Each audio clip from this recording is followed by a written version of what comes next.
talks about the 24-hour period y'all are given after a win or a loss. Can you kind of talk us through what that next 24 looks like? We get 24 hours to celebrate a win or 24 hours to, I guess mourn a loss. But then once the 24 hours is up, you move on to the next.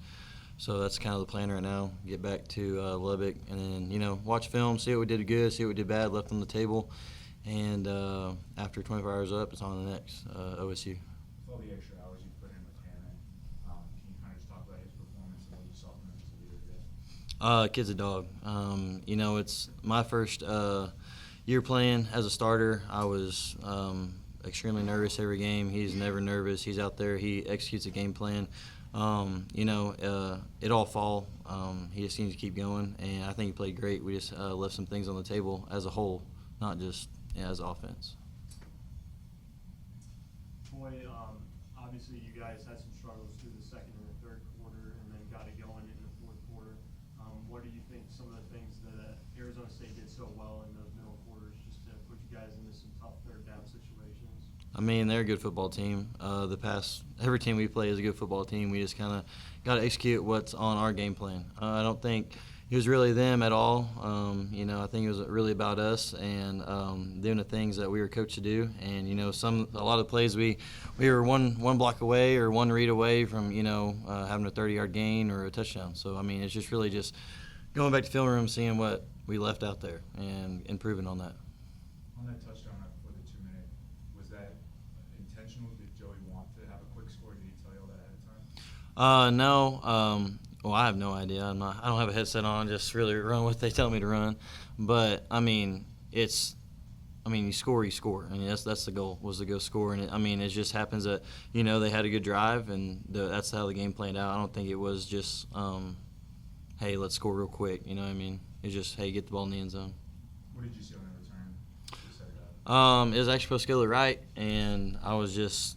He's been kicking it short, so I literally told Mitch, I was like, dude, next return, I have to take it no matter what. So it bounced, and I was like, I just saw green grass, and and they held up great. I mean, I don't think I had anybody around me in 20 yards, so it takes everybody, all 11 people, but just kind of return it to open grass.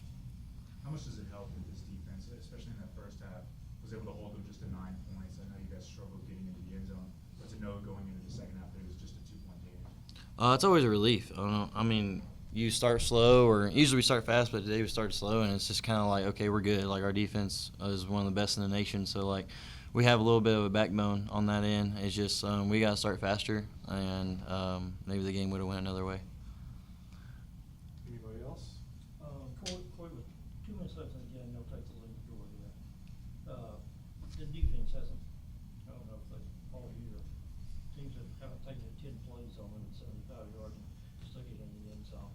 After y'all scored and you had the lead with 2 minutes left, what was the move and what was your belief on what was going to happen?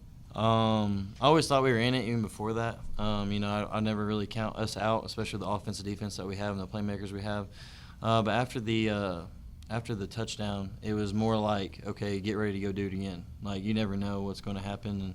And we were hoping that they would get a stop, but they had a great offense scheme. They went out and had some good plays on scramble drill and things like that. So it was kind of just the whole offense. We were ready to go put another one in the end zone. And I think with the time that we had, we did the best that we could.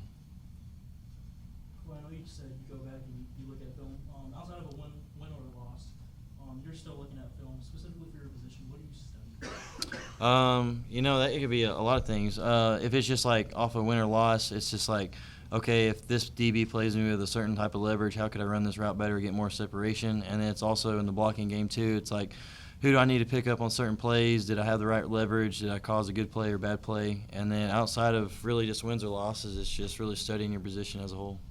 When the run game doesn't have as good of a day as it had against Kansas, how does that change how you have to play your position? I mean,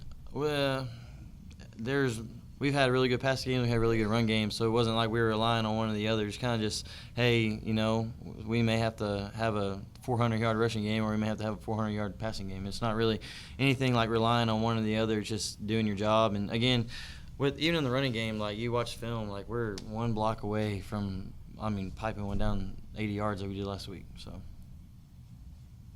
right. Thank you, Coy. Yep.